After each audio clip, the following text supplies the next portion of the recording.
Lanjut. Oke Bang, bisa jelaskan Bang untuk agenda hari ini datang ke Polres Depok ada apa nih Bang?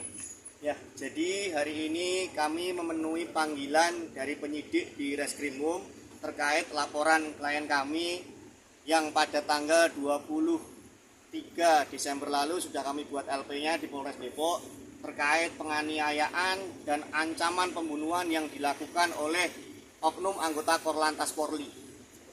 Oke, bisa dijelaskan untuk kronologinya sendiri seperti apa sih sampai bisa terjadi penganiayaan ini? Ya, mengenai kronologisnya akan dijelaskan oleh klien saya ya, yang kebetulan pada saat ini hadir untuk memenuhi panggilan penyidik. Silakan. Jadi untuk kronologisnya berawal dari saya percakapan dengan istri-istrinya dari Darus Sadikin ini gitu. Nah, dia menuduh saya melaporkan atas perselingkuhannya dia kepada istri pertamanya gitu. Kemudian jam 22.30 ini si Darus langsung masuk ke rumah saya, rumah calon suami saya yang pada saat itu saya belum jadi istri suami saya. Nah, itu dia langsung tendang pintu dan ketika saya duduk saya langsung ditaikin di paha saya, terus kemudian dia cekik saya, dipukul banyak deh, berpuluh-puluh kali. Nah, kemudian Dipukul di mana ya? Dipukul di sofa. Ya, posisinya dipukulin. Posisinya dipukulnya dia naikin ke paha saya, terus saya ditonjok segala macam semuanya. Kemudian dia nyeret saya dari sofa sampai ke depan pintu gitu. Sampai di depan pintu itu saya juga masih dipukulin juga gitu. Nah, terus sampai ada mertua saya juga nyaksiin juga, itu dia tetap masih mukulin saya dan kemudian dia mengancam saya akan dibunuh. Sampai sekarang saya tuh masih ada trauma untuk semua ini gitu. Saya takut dibunuh, jadi kemana-mana tuh saya selalu khawatir gitu dengan diri saya gitu. Terus dia juga kayak ngancem saya gitu, ngancem saya dan keluarga saya gitu. Sampai sekarang juga mata saya juga masih agak sakit, terus sampai kepala saya tuh kadang suka pusing gitu akibat dari semua ini. Kak, kejadiannya kapan Kak? Kejadiannya Tanggal 22 Desember jam setengah 11 malam. Nah, status hubungan kakak ini sama si DS ini apa Kak? Saya sih nggak ada hubungan dengan si Darus ini, dia hanya saudaranya suami saya, sepupu. Nah, dugaan perselingkuhan itu diketahuin dari apa Kak? Jadi istri pertamanya ini ada yang nge-WA katanya atas perselingkuhan Darus sama si Sandul ini gitu. Memang dia memang selingkuh juga, tapi saya bukan mengadu ke mereka gitu, tapi istri pertamanya itu udah tahu sendiri kayak gitu loh.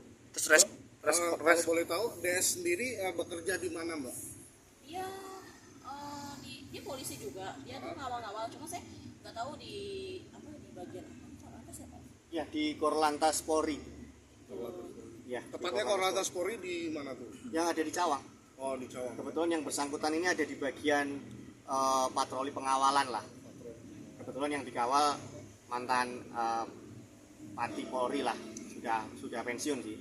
Sampai saat ini DS masih aktifkah atau tetap bertugas?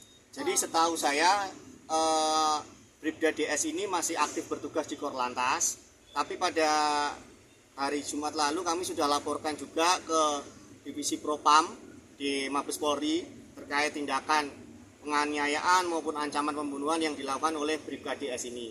Yang kami sesalkan, Bribda DS ini berkoar-koar di mana-mana bahwa dia di backup oleh teman-teman seletingnya, di backup oleh atasannya. Tentu saja ini kan menciderai semangat Polri yang selama ini sebagai pengayom masyarakat, sebagai sahabat masyarakat. Ini kan ada mentang-mentang dia sebagai anggota kepolisian kan bersikap seperti ini kan, justru kami sangat sesalkan. Maka dari itu kami laporkan juga ke Divisi Propam. Selain itu karena ada ancaman pembunuhan terhadap klien kami, dan klien kami juga merasa was-was untuk pergi kemana-mana, bahkan untuk kembali ke tempat tinggalnya, kami juga sudah adukan permohonan untuk dia berikan perlindungan hukum ke LPSK. Jadi pada tanggal 31 Desember lalu kami sudah ajukan itu ke LPSK dan mereka akan meresponnya dalam 7 hari kerja sejak tanggal 30 Desember lalu.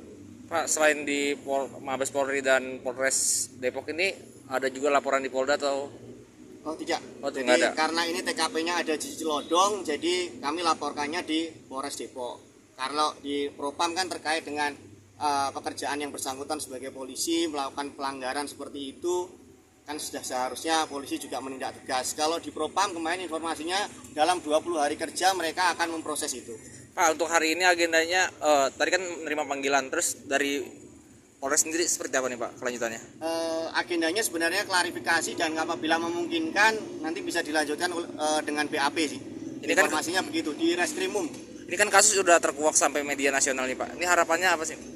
Ya harapan kami Bribda DS ini bisa diberikan sanksi, diberikan hukuman sesuai apa yang dilakukannya, karena pemukulan yang dilakukan oleh Bribda DS ini bukan lagi di wilayah abu-abu, tapi itu sudah jelas-jelas dilakukan pemukulan yang bersangkutan juga mengakuinya. Itu sih. Untuk Mbak sendiri, Mbak Mega sendiri, apa yang dituntut dengan Ya saya sih minta agar hukuman ini yang seberat-beratnya ya, karena saya juga nggak terima saya dipukulin. Saya juga nggak terima saya dianiaya kayak gini gitu, padahal kan saya tuh perempuan gitu, dan dia tuh kan sebenarnya polisi ya, dia harusnya bisa loh untuk mengayomi segala macam lah gitu, tapi kenapa dia bisa melakukan tindakan ke saya kayak gini. Jadi Kak, semoga lanjut. semoga ya ini bisa diusut sampai tuntas gitu. Saya minta hukumannya yang seberat-beratnya. Kata Kejadiannya yang pertama atau udah berulang kali? Ini pertama kalinya gitu, dia pukulin saya sampai saya babak belur. Pertama kali. Terus langsung ada ancaman atau gimana? Iya, sebelum dipukulin ini dia udah ngancem, tapi ketika saya udah dipukulin itu dia juga ngancem lagi. Jadi ancamannya itu ada secara verbal, ada ancaman melalui WhatsApp. tapi untuk bukti-bukti sendiri sudah lengkap ya Sudah semuanya? Bukti sudah kami bawa semua, hari ini kami serahkan ke penyidik. Lalu ya, tadi kan sempat dijelasin juga kayak ada kecemburuan, kan kakak ini sebagai yang membongkar perselingkuhan Iya, gitu. iya Nah, betul.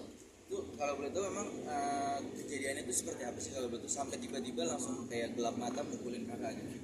Itu kejadiannya tuh dia dia tuh percekcokan, terus dia tuh melaporkan saya ke atasan saya gitu, ke pekerjaan saya. Sebenarnya kan itu bukan di ranahnya si istri-istrinya ini gitu, sampai saya ditegur gitu karena katanya mengganggu rumah tangganya dia gitu. Ya abis itu ya saya katain aja dia segala macamnya gitu. Nah, terus baru darusnya itu langsung pukulin saya.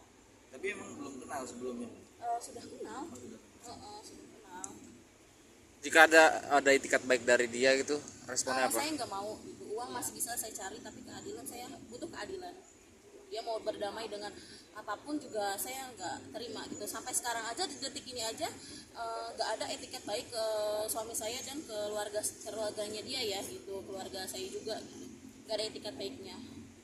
Nah, setelah dari kejadian ini ada teror atau gimana? Kalau teror sih nggak ada ya, cuma saya kalau keluar dari rumah sama keluar dari mau saat kerja gitu, jadi saya was-was gitu, takut ada orang di belakang dia yang mau bunuh saya atau bikin saya celaka gitu aja sih. Bang, mungkin bisa jelaskan untuk pasal-pasal yang berlaku di kasus ini apa Bang kira-kira? Ya sesuai laporan memang pasal yang dikenakan baru pasal penganiayaan, pasal 351, karena kan yang lapor pada malam itu kan yang lapor kan baru korban ya, karena belum didalami lebih lanjut oleh penyidik. Tapi kalau menurut saya harusnya ini ada pasal ancaman pembunuhan juga, karena jelas-jelas dalam chat ada ancaman pembunuhan, di dalam secara verbal juga diancam pembunuhan. Saya rasa pada saat kita nanti di BAP ya kita akan sampaikan itu ke penyidik. Harusnya tidak hanya pasal penganiayaan saja, itu sih. Oke, makasih Bang.